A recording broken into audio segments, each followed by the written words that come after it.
Bonjour, on est le 8 août 2018. Bon, après avoir vu certains signaux de type, enfin, j'avais vu les signaux analogiques. En fait, ici, je suis dans l'étude des signaux. Je dis étude parce que j'étudie les signaux. Je ne dis pas traitement des signaux parce qu'en fait, je ne suis pas dans les traitements. Les traitements nécessitent donc des appareillages spécifiques pour traiter les signaux. Ici, je suis juste, je m'excuse,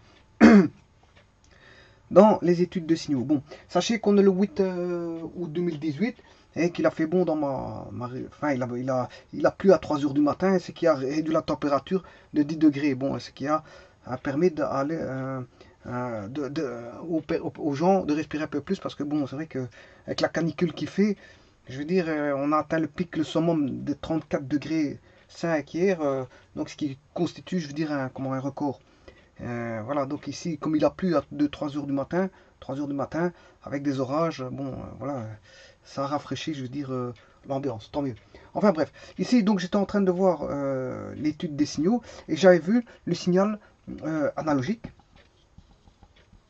voilà, l'analogique pur, et l'analogique, si vous voulez, impur. L'analogique impur, qui était constitué, bon, j'avais pris un exemple avec du bruit. Et ce bruit-là, bon, en fait, c'était, bon, j'avais pris du bruit de grenaille, hein, qui est, voilà, qui est le shot noise en anglais, voilà, qui est un bruit de quantification, voilà, qu'on retrouve dans les composants électroniques et qui prend une allure de loi de poisson. C'est une loi de poisson, en fait. Voilà, une loi de poisson. C'est une loi de poisson. Hein, c'est si tu dis au niveau des statistiques, au niveau de noix de poisson, c'est ces fameux bruits, et donc avec toute la mathématique qui va avec. Bien sûr, j'avais pris le bruit, quand j'ai expliqué l'analogique plus bruit, ben, j'avais pris comme bruit, ben, j'avais pris l'agitation thermique des électrons. Hein. Bon, on sait bien que les électrons, un courant, quand il circule, ben, en fait, on sait bien que c'est corpusculaire, c'est dû à ça, ce fameux bruit. Hein. On n'a pas un courant qui est, je veux dire, constitué de corpuscules accolés, adossés et qui circulent. Non, en fait, ils ont des, comment on appelle ça? C'est des corpuscules. Les électrons sont corpusculaires et en fait, ils ont voilà, un chemin chaotique qui fait que, bon, voilà, euh, qui provoque de l'agitation thermique, etc., qui est un phénomène du second ordre qui vient s'ajouter, si vous voulez, au processus du bruit de grenaille, voilà, qui est le vrai bruit quantique, et qui pose des problèmes, bien sûr, dans les composants électroniques, puisqu'en fait, ça peut être amplifié, et ça peut mettre en branle un composant électronique et le mettre comment, en, en fonctionnement. Alors qu'il n'y a rien qui a permis il n'y a aucun utilisateur qui la met en fonctionnement et il se met en fonctionnement automatiquement grâce, je veux dire, au bruit de quantification. Bon, bruit de quantification, généralement, on n'en veut pas, mais parfois on l'utilise. Hein. On l'utilise pour mettre en marche justement et créer, je veux dire, un processus, je veux dire, qui va cyclique et qui va s'amplifier au fur et à mesure pour faire fonctionner certains composants. Voilà, mais bon, ici c'est pour la petite histoire. Donc j'avais pris l'analogique, j'avais expliqué les signaux analogiques, hein, et j'avais expliqué les signaux analogiques plus bruit. Et j'avais pris en exemple le bruit de quantification ou le bruit d'agitation thermique, où je pouvais prendre aussi la variation quantifiée du nombre de photons arrivant sur un détecteur optique, puisqu'il est considéré comme aussi comme bruit de grenaille. Bon, ceci étant dit, ici je vais voir le signal quantifié.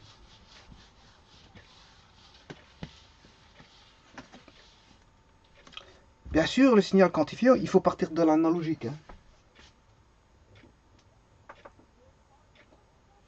Il faut partir de l'analogique. Bon, j'avais fait une vidéo précédemment et j'ai dû la recommencer. Et en fait, j'ai déjà commencé ceci. Voilà.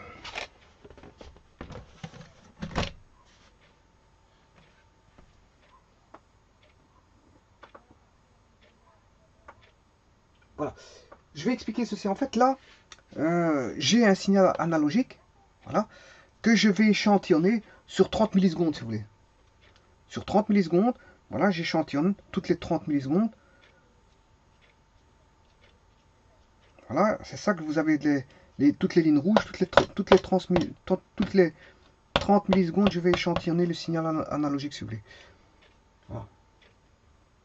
Et donc, à partir de ça, je vais essayer d'obtenir un signal, ce qu'on appelle un signal quantifié. Vous allez voir comment il va apparaître. Ici, bien sûr, on échantillonne le signal analogique. Signal analogique, je vous rappelle que le signal analogique, c'est un signal qui est fonction de ce qu'on retrouve, je veux dire, dans les grandeurs physiques en général. C'est le monde réel, en fait. Le monde réel, on retrouve des caractéristiques physiques en général de toute nature. Donc, un signal analogique reprend toute nature mesurable dans le monde réel. Voilà. Et donc, ici, cette grandeur-là, je vais la quantifier. C'est-à-dire que je rappelle que le signal analogique est dépendant du temps, effectivement. Et si ce temps-là, je l'ai échantillonné, je veux dire, toutes les millisecondes sur un échantillonnage qui va durer 30 millisecondes. Et voilà que le signal analogique, je vais le découper pour le quantifier. C'est-à-dire que je vais le rendre discret suivant l'axe, suivant le niveau. Voilà, ici, ça peut être, je sais pas moi, je vais appeler ça G de T. Voilà, G de T. G de T, bien sûr, qui est le signal analogique. Grandeur en fonction du temps. Alors, bien sûr, le signal analogique, ici, je suis, bien sûr, en étude de signal, parce que je ne suis pas encore en traitement de signaux. En traitement de signaux, qu'est-ce qui va faire la conversion analogique vers quantifié? Mais vous comprendrez que c'est un convertisseur analogique digital, analogique numérique. Ce qu'on appelle un CAN. Un CAN, convertisseur analogique numérique. Bon, sachez que voilà, ça c'est en traitement de signaux. C'est le CAN qui va faire ça en traitement de signaux. Mais ici, je suis en étude de signal. Donc, je m'en fous de parler de CAN. Je ne parle pas de CAN en fait. Ici, je parlerai de CAN quand il faudra. Mais ici, bon, je suis en étude de signal. Il faut bien faire la différence. Je suis en étude de signal et je ne suis pas en traitement de signal. Quand je serai en traitement de signal, à ce moment-là, j'irai voir les composants qui créent qui vont traiter le signal pour avoir, voilà, passer de l'analogique au quantifié. Et là, c'est ce qu'on appelle le convertisseur analogique numérique ou convertisseur analogique digital, CAD ou CAD.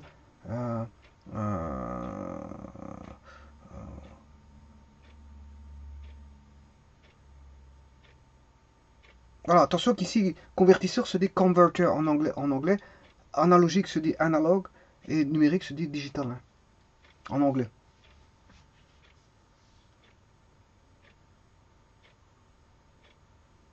Voilà, je crois qu'on dit CNA, c'est-à-dire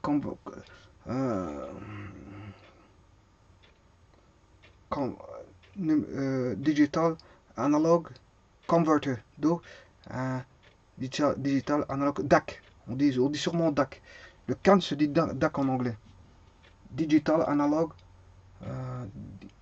convertisseur analogique digital. Ouais, ça doit se dire un DAC. Enfin bref. Ça c'est en anglais, mais ici on est en français. Bon, ça se dit un CAN, convertisseur analogique numérique. Voilà, et ça c'est quand on est en traitement de signal. En traitement de signal, ben, c'est le traitement qui va être fait par des composants électroniques qui est un convertisseur analogique numérique. Et généralement, assez souvent, il faut faire une conversion analogique numérique, assez souvent, parce que quand on prélève les données du monde réel, mais c'est de l'analogique. Si on veut faire passer par du traitement de l'information, mais c'est de numérique. Donc fatalement, vous comprendrez qu'il faut absolument un convertisseur analogique digital pour passer du monde réel au monde du traitement des données, qui est traité par l'informatique, c'est-à-dire par les processeurs, avec tout ce qui tourne autour. Processeurs, les multiprocesseurs, mémoire, tout ce qui est mémoire, voilà, tout ce qui est buffer, tout ce qui est, je veux dire, voilà, bus de transfert de données, etc., etc. Eh bien, ça c'est le monde du traitement de l'information. C'est le monde du traitement, si vous voulez, de l'informatique. Bon, ce que je voulais dire, c'est que bon, on peut utiliser ce signal analogique, peut provenir bon, de systèmes de tout type, quelle que soit la puissance, le type de puissance qu'on a, le type de, je veux dire,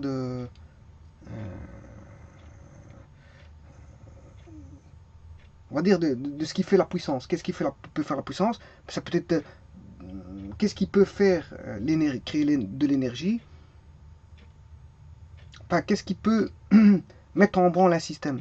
Mettre en branle un système, mais c'est grâce à une énergie. Cette énergie-là peut être de l'air comprimé, de l'essence, du diesel, enfin peu importe, de l'électricité, tout ce que vous voulez.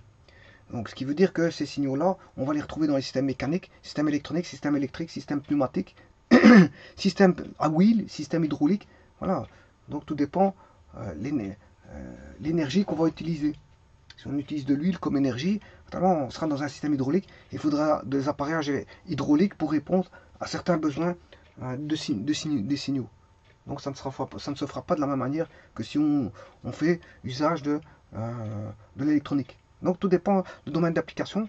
Les domaines d'application et le signal dans le domaine de l'application sera traité en fonction, bien sûr, des composants, des fonctions, des organes propres, bien sûr, au milieu pour lequel on a une énergie bien spécifique.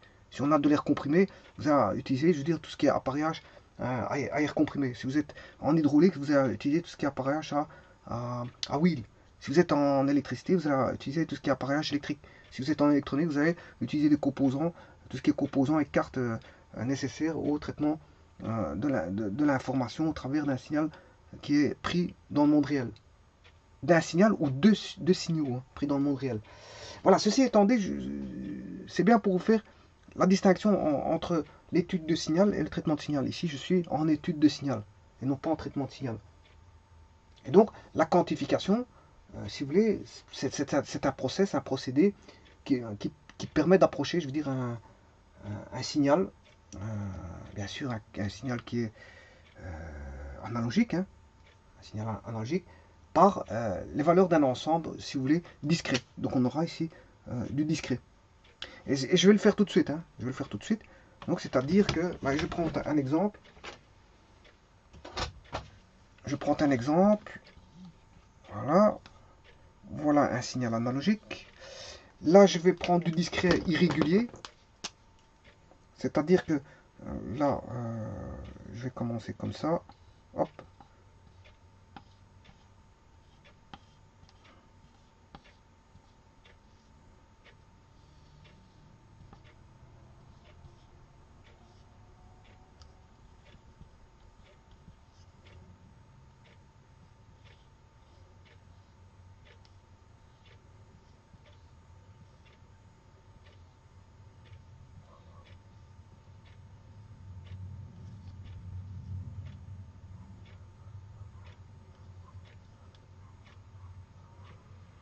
Voilà, donc ici vous voyez que j'ai créé ce qu'on appelle, je veux dire, des valeurs quantifiées, discrètes.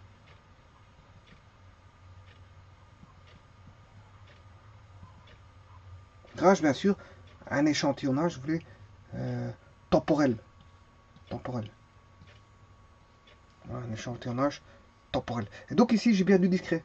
Au niveau du niveau ici, G de T, j'avais un signal continu, et maintenant il est discret. Il est discret. Donc, qu'est-ce qui est plus précis? Bien sûr, c'est l'analogique qui est plus précis, parce qu'on a toutes les valeurs entre...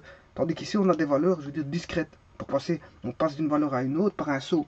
Donc, on n'a pas toutes les valeurs intermédiaires. Voilà, donc, en fait, qu'est-ce qui est plus précis? C'est la valeur, si vous voulez, analogique. Et donc, quand on passe, si vous voulez, d'un ensemble ici, généralement ici, c'est le temps. C'est toujours le temps. Un signal analogique, c'est en fonction du temps. Voilà, ici, quand on a le temps, ici, les valeurs du temps, on en a une infinité ici de valeurs du temps. Donc, on peut avoir toutes les valeurs, bien sûr, définies, bien sûr. Par exemple, ici, si c'est le temps, on sera à partir de, si je commence en t égale 0, ce sera R+. R+. Voilà, R+. Voilà. L'ensemble de départ sera R+.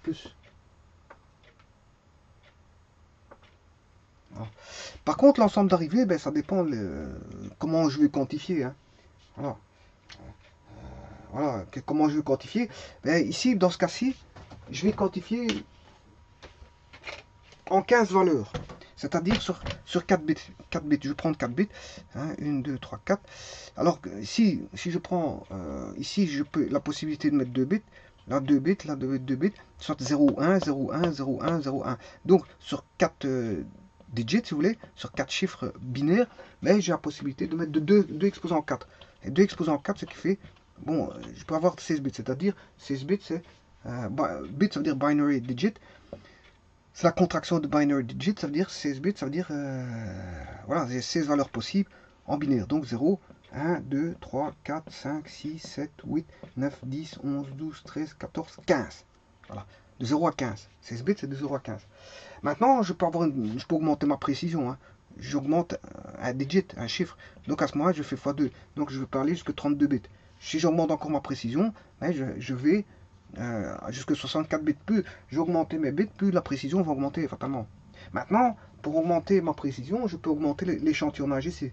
Si j'augmente l'échantillonnage ici, le temps d'échantillonnage, fatalement j'augmente la précision. Donc la précision sera de l'ordre à ce que plus j'augmente ici en bits et plus là plus j'augmente en temps. Je découpe mon temps. Et donc fatalement, je vais me retrouver avec des valeurs qui se rapprochent, je veux dire, de la valeur analogique. J'aurai plus des grands sauts, mais j'aurai des petits sauts, de plus en plus petits sauts, qui vont faire que les valeurs vont se raccoler presque les unes à côté des autres. Et donc, fatalement, je vais me rapprocher des valeurs analogiques. Donc, fatalement, je vais commencer à me rapprocher de la précision de comment est-ce qu'on appelle ça? De la valeur, des valeurs prises par le signal analogique. Voilà. Bon, maintenant, si c'est pour avoir reconstitué le signal analogique, ça ne sert plus à rien. Hein. Si c'est à partir d'un signal analogique et reconstituer le signal analogique, ça ne sert plus à rien. Voilà.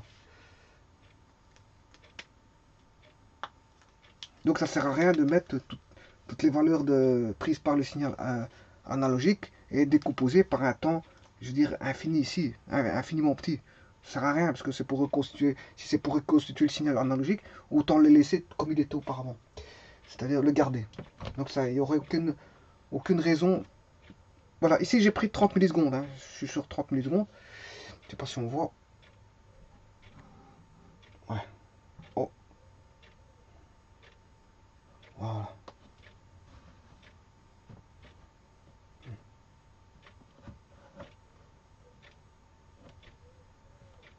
Voilà. Donc ici j'aurai la valeur. Ici si je prends 1, j'aurai 1. 1, 2, 3, 4. Je prends la valeur 4. Lui, il pourra prendre la valeur 4, 5, 6. 6. 4, 6, 7, 8, 9, 10, 11, 12, 12,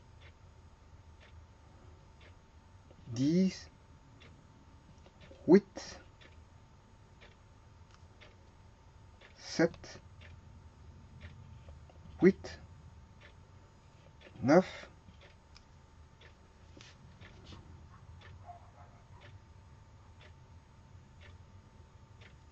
10, 11, 14,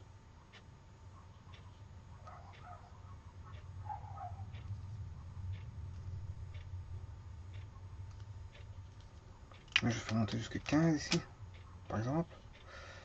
Là. 15, 11, 9, 7, 6, 6, 7, 8,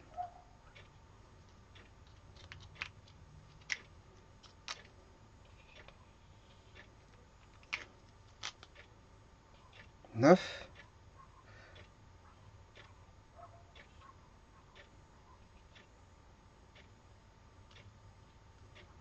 7, 6. Là, je vais garder 6, 6. Voilà. 6, non. Là, ça serait 5. 5, 5, 5. Voilà. Voilà. Donc ici, je donnais des valeurs numériques bien sûr en binaire. Hein. La valeur, bien sûr, c'est des valeurs binaires. Ici, je peux le remettre en valeur binaire. Bon, vous comprendrez que les valeurs binaires... ouais, ici, ce que je voulais dire, j'ai oublié de terminer ce que je voulais raconter. Bon, ici, on va partir des valeurs de R+, hein, puisque, voilà, vers des valeurs numériques. Vers des valeurs numériques. Ici, j'ai choisi de mettre sur, pour mon exemple, sur 16 bits. Voilà. Des valeurs sur 16 bits. Et vous comprendrez que le 0, bien sûr, c'est 0, 0, 0, 0. En binaire, c'est ça. Le 1, ce sera 0, 0, 0, 1. Le 2, 0, voilà, 2, 3. C'est ça. 4. C'est ça. 5. C'est 4 plus 1. 6. C'est 4 plus 2. 7. C'est 4 plus 2 plus 1. 4 plus 3, 7. 8. C'est ceci. 9. C'est ceci. 10. C'est 8 plus 2. 11. Et ainsi de suite. Hein. Bon, voilà. Et donc, ça, c'est les valeurs que, bien sûr, qui sont là en numérique. Hein.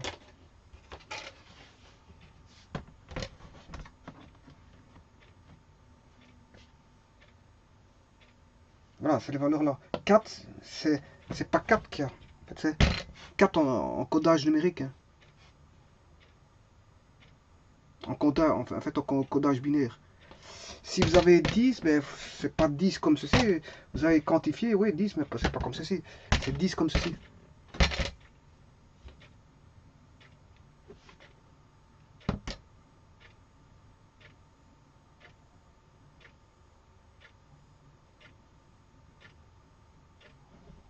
Donc ici, maintenant, comment est-ce que je vais faire? Je vais maintenant prendre le marqueur noir. La première valeur que j'aurai,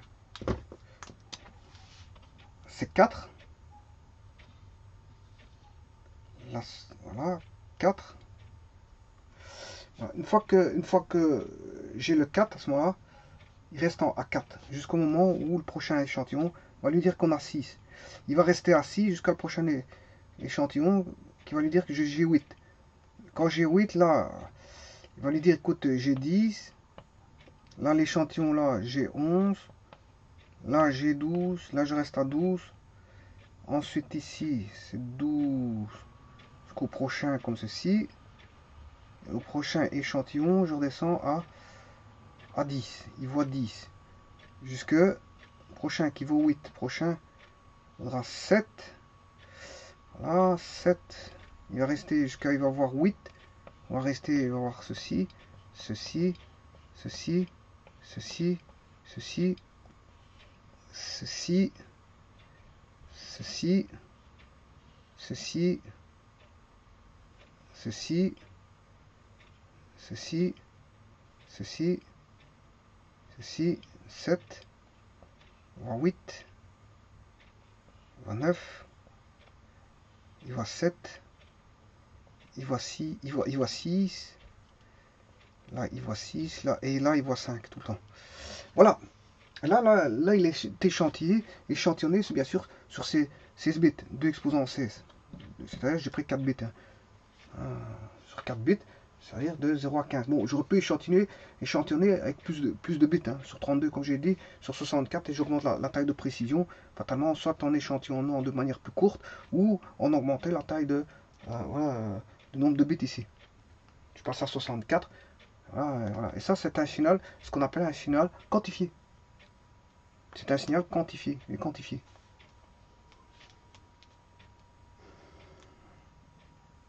Bon, sachez que ici on peut quantifier quoi? Généralement la quantification, ouais. Si je prends une tension, bon ça c'est ce qu'on appelle le dictionnaire. Hein. les valeurs qu'on a ici, elles peuvent être soit scalaires, hein, c'est de dimension 1, ou de dimension autre que 1, ben, c'est vectoriel, on peut travailler soit, on peut avoir un quantifieur, on va dire scalaire ou un quantifieur vectoriel. Ça dépend si on travaille avec des vecteurs, voilà, ou des scalaires qui ne sont que des nombres. Et ça, c'est ce qu'on appelle le dictionnaire, si vous voulez. Là, voilà, l'ensemble des Y. Maintenant, il existe, bien sûr,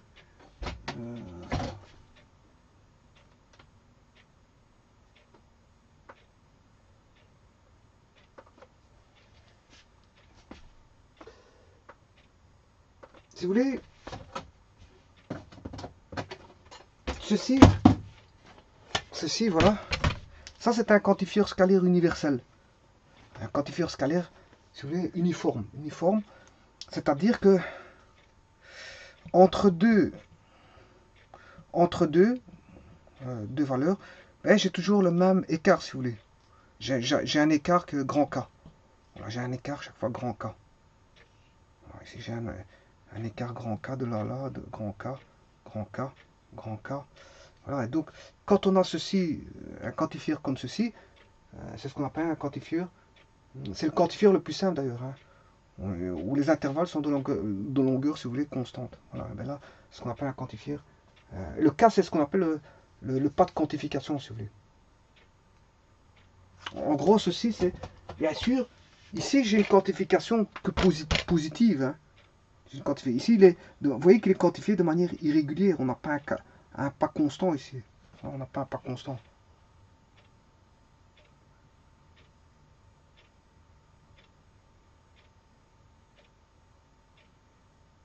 Ici, le pas, quelque part, il est irrégulier. Par contre, ici, l'échantillonnage, ici, il est régulier. Maintenant, quand on a une tension qui va de plus V à moins V, l'échantillonnage comme ceci, c'est un échantillonnage, si vous voulez, à pas constant, quantifieur scalaire uniforme, parce qu'il existe des quantifieurs à zone morte. Là, on va dire que c'est un type spécial, hein, de quantifieur, où les intervalles l'intervalle autour de 0 est plus large. Et donc la zone morte, ce qu'on appelle en anglais dead zone, qualifie donc cet intervalle autour de 0 qui permet à l'ensemble des valeurs, si vous voulez, de source considérées comme peut-être d'être quantifiées à une seule et même valeur. Voilà, et généralement, ce sera le 0. Voilà. Et ce type de le quantifieur à zone morte est un quantifieur qui est non uniforme. Bon, ça c'est pour les types de quantifieurs scalaire, quantifieur à zone morte. Il y a d'autres quantifieurs scalaires non uniformes. Hein. Bon, le but c'est pas de voir tous les quantifieurs. Ici c'est juste de voir comment est-ce qu'on appelle ça, le signal quantifié, à quoi il ressemble. Voilà. Sachez que le phénomène que je vous ai montré pour obtenir un signal quantifié, comme ceci, pour obtenir un signal quantifié, bon, apporte énormément de bruit. On a de bruit. Ouais, donc, si c'est pour la transmission de données ou échange d'informations, le bruit c'est très néfaste pour les transmissions de données. Donc, il est source d'erreur. Hein. Bon, donc ce qui veut dire qu'on aura le bruit qu'on peut encore une fois voir. Hein. Le bruit qu'on peut, je veux dire, ce bruit on peut, je veux dire, le calculer. C'est ça que je veux dire. On peut le calculer. Voilà, c'est un bruit qu'on peut calculer. Voilà. Puisqu'en fait, il y a des calculs statistiques qui permettent de calculer ce fameux bruit. Et on peut extirper, si vous voulez, du signal de quantification, le signal de bruit. Et donc, si j'enlève le signal de bruit, connaissant bien sûr la mathématique, c'est une intégrale, c'est une bêta intégrale. Voilà, l'erreur de quantification sera connue par une bêta intégrale. Hein, une intégrale si on va par exemple d'une tension plus V à moins V, bien, les bornes de l'intégrale, c'est, on va dire, sera égal à delta V sur 2. Voilà. Les bornes de l'intégrale vont varier de plus delta V sur 2 à moins delta V sur 2. Bon, si vous voulez le signal d'erreur, si vous voulez l'extraire mathématiquement du signal, pour avoir le signal pur, pour extraire le bruit créé par le problème de quantification qui crée du bruit, bien, et on sait calculer le bruit et donc l'extirper. Parce que ici on va de delta V sur 2 à moins delta V sur 2, voilà, c'est une bêta intégrale avec des bandes d'intégration avec E carré, dire 1 sur delta V dE, voilà, ou bien sûr, où E est l'erreur généralement mesurée par la distance, enfin par des distances entre une moyenne et une valeur. On appelle l'erreur de quantification, qu'on appelle aussi distorsion, et à partir de ça, on peut calculer, je veux dire, bien cette intégrale, dire voilà, la puissance de bruit, ou la variance. Ça, avec ça, je calcule la puissance de bruit, la variance, et je peux calculer, je veux dire, V, bien sûr, V c'est la tension. Hein. Je vous dis que la tension varie de plus V à moins V. Et quand la tension varie de plus V à moins V, mais le delta V voudra, si vous voulez, 2V max sur 2 exposant N. Voilà, 2V max. V, donc quand on varie de plus V à moins V. Donc on a bien 2V max avec 2N, 2 exposant N. C'est ce que vous avez choisi comme les bits. Ici j'ai choisi 2 exposant 4 pour avoir 2 0 à 15. Là, ça, N voudra 4 ici dans ce cas-ci. Voilà. Et donc, delta V ici il est connu. Voilà. Et E carré, ben, E il est connu parce que comme je vous dis, c'est N, c'est la moyenne en N moins une valeur par rapport à la moyenne. C'est l'écart par rapport, si vous voulez, c'est le bruit, l'erreur ou le bruit entre le signal quantifié et le signal de source est mesuré par la distance cette distance-là. Voilà. Donc E est connu. Voilà. E est connu. DV est connu, tout est connu bon, pour un signal qui va varier de plus V à moins V. Donc je sais calculer, si vous voulez, la puissance de bruit. Mais quand on a la puissance de bruit, bon, je peux extraire le bruit parce que je connais la quantité de bruit qu'il y a. Voilà, je connais la quantité de bruit, le bruit est défini. Le tout mathématiquement, si on connaît la quantité de bruit, la puissance de bruit, ben, on peut essayer de l'extirper voilà, pour éliminer les erreurs provoquées par cette distorsion de bruit au signal quantifié, si vous voulez, parce que la quantification provoque, je veux dire, du bruit. Voilà. Donc il faut pouvoir extraire le bruit engendré par le traitement du signal de quantification qui va créer, je veux dire, un bruit, et on sait connaître sa valeur mathématique, et donc on peut l'extraire. Et si on l'extrait, ben, c'est tout bénéfique pour les transmissions de données. Et n'oubliez pas qu'ici, on passe en numérique justement pour les transmissions de données. Hein. Parce que l'analogique mesure le monde réel. Et que le signal quantifié ici, c'est juste pour passer en numérisation. En numérisation, et donc en traitement de données. Voilà.